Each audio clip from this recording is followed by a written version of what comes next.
इकाई 2 कच्छ की सैर। सुप्रभात बाल दोस्तों, कैसे हो? सुप्रभात टीचर। अच्छे हैं। बहुत अच्छे बाल दोस्तों। चलो मैं आपको प्रश्न पूछता हूं, आप सब उसका उत्तर दीजिएगा। हाँ टीचर। अच्छा, तो सुनो बाल दोस्तों, आप अपनी पाठशाला में से कब और कहां प्रवास के लिए गए थे? टीचर, हम पिछले साल दीपावली की छुट्टियों में हमारी पाठशाला में से पाटन सोमनाथ के प्रवास के लिए गए थे। अरे वाह, बहुत अच्छे। बाल दोस्तों, हमें प्रवास करना चाहिए। प्रवास से हमें वहां की प्रकृति की पहचान होती है और नए नए स्थानों की जानकारी तथा वहां की ऐतिहासिक एवं पौराणिक बातें जानने को मिलती हैं।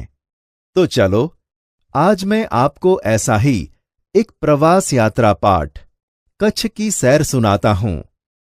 बाल दोस्तों, यह यात्रा पाठ के लेखक श्री हरेश धोलकिया है।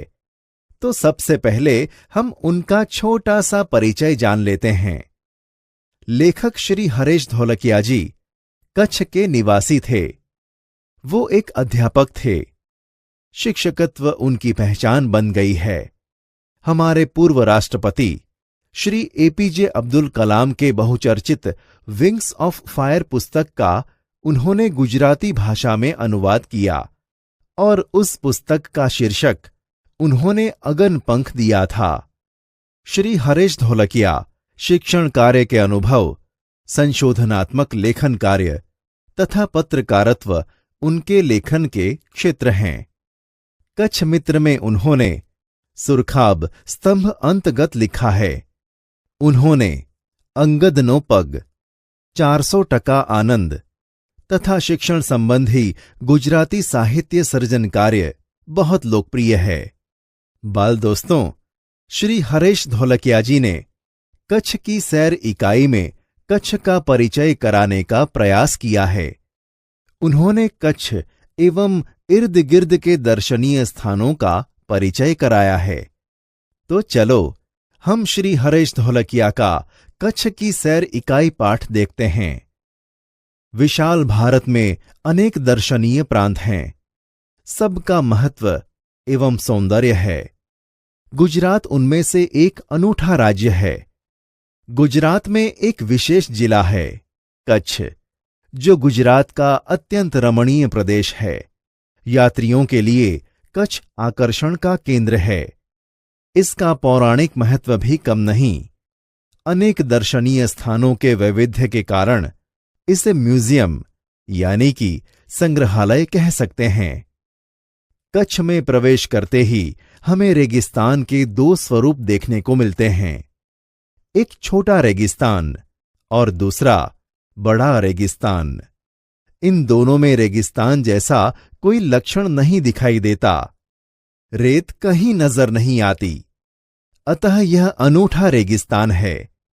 सामखियाली को हम कच्छ का प्रवेश द्वार कह सकते हैं। कच्छ की यात्रा यहीं से आरंभ होती है। यहां से उत्तर दिशा की ओर यात्रा का प्रारंभ होता है।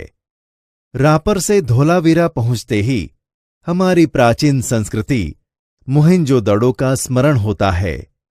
यह स्थान 5000 वर्ष के अवशेषों का हिस्सा है। इस प्राचीन नगरी के दर्शन से ही चकित रह जाते हैं। हमें प्राचीनता में आधुनिकता के दर्शन होते हैं। सामखियाली से पश्चिम की यात्रा करते भचाऊ नजर आता है, जो बड़ा गांव है, जैसे नगर। वहां से गांधीधाम औद्योगिक कारखानों का शहर है। यहां सिंधी प्रजा पाकिस्तान से आकर स्थायी हुई है। गांधीधाम, आदिपुर तथा गोपालपुरी उद्योगों के कारण विकसित हुए दिखाई देते हैं। आदिपुर में गांधी स्मृति का स्थान तथा पास ही कंडला बंदरगाह का बड़ा महत्व है।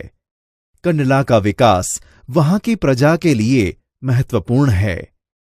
कंडला से दक्षिण की ओर भद्रेश्वर अति प्राचीन जैन यात्राधाम है। संगमरमर से बना 2500 वर्ष पुराना जिनालय भूकंप में खंडित हुआ। उसके पुनः निर्माण का कार्य जोरों से चल रहा है। इसे आधुनिकता का स्पर्श मिला है। मुंद्रा शहर तहसील भी है। यहां अनेक उद्योगों के कारण विकास की दिशा खुली है। समुद्र के किनारे बंदरगाह विकसित हुआ है। यहां कुछ प्राचीन इमारतें हैं। समुद्र के किनारे तटीय यात्रा करते हुए हम मांडवी पहुंचे। मांडवी अति सुंदर बंदरगाह है। बड़ा प्राचीन नगर है। इस शहर में राजा का महल, पवन चक्कियां तथा समुद्र तट के कारण अधिक दर्शनीय बना है। यहां VRTI ग्राम्य संस्था है। 72 जिनालय हैं।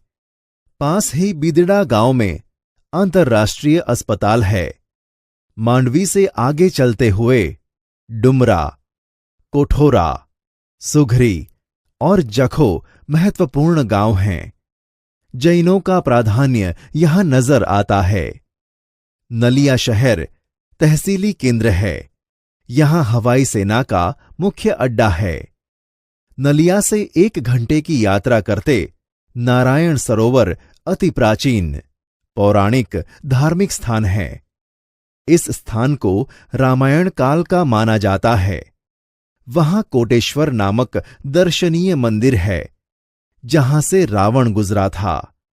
यह पूरे भारत का प्राचीन स्थान माना जाता है। सूर्योदय और सूर्यास्त दर्शन यहां का बड़ा आकर्षण है। नारायण सरोवर से आगे की यात्रा में लखपत आता है, जो अति प्राचीन स्थल है।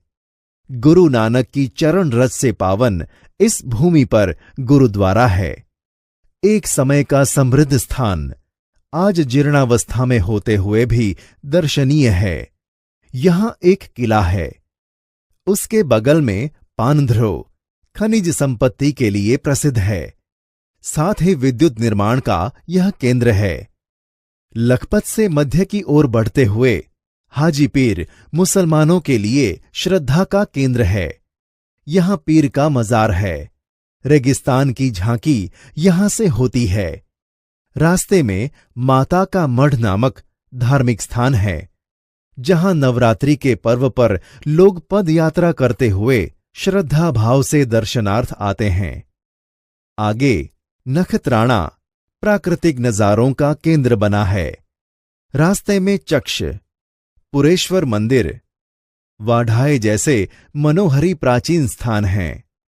अब कच्छ का मुख्य केंद्र भुज आते ही उसके वैभव का परिचय होता है।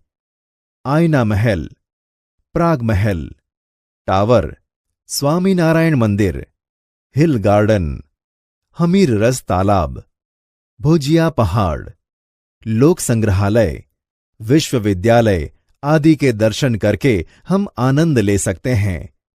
सन 2001 के भूचाल ने इसे खंडित किया तो लोगों ने उसे नए स्वरूप में पुनः निर्माण करके और सुंदर शहर बना दिया है। भुज से उत्तर दिशा की ओर खावड़ा में काला डूंगर पहाड़ है। पहाड़ पर चढ़कर रेगिस्तान की झांकी करना एक अनूठा अनुभव है। सरकार एवं स्थानिक जनता द्वारा रणोत्सव का आयोजन होता है। देश भर से लोग यहां आते हैं। सफेद रेगिस्तान को देखना एक आनंददायी घटना है। भुज से अंजार भी जाया जाता है। आगे बढ़ते हुए सृजन संस्था में यहां की प्रजा की हस्तकला का परिचय होता है। जेसल तोरल की स्मृति में मंदिर बना है, जो ऐतिहासिक स्थान है। यहां से आदिपुर तथा गांधीधाम जा सकते हैं। सूरजबारी नामक स्थान से हमारी कच्छ यात्रा पूर्ण होती है, जो अविस्मरणीय स्मृतियां छोड़ जाती हैं। कहा जाता है, कच्छ नहीं देखा तो कुछ नहीं देखा। कच्छ गुजरात का गौरव है और दुनिया भर के लोगों के लिए किसी भी मौसम में दर्शनीय एवं आकर्षण का केंद्र है। देखा बाल दोस्तों, लेखक हरेश धौलकिया ने इस इकाई में हमें कच्छ की संस्कृति, वहां की विरासत एवं कच्छ के धार्मिक और ऐतिहासिक स्थानों का महत्व अच्छी तरह से समझाया। आपको मजा आया ना? हाँ टीचर। अच्छा तो बाल दोस्तों, आप भी स्कूल में से या छुट्टियों में घर के सदस्यों के साथ कच्छ का प्रवास करना और वहां पर आपने क्या क्या देखा, उसके बारे में अपनी कक्षा के सारे छात्रों के साथ चर्चा करना।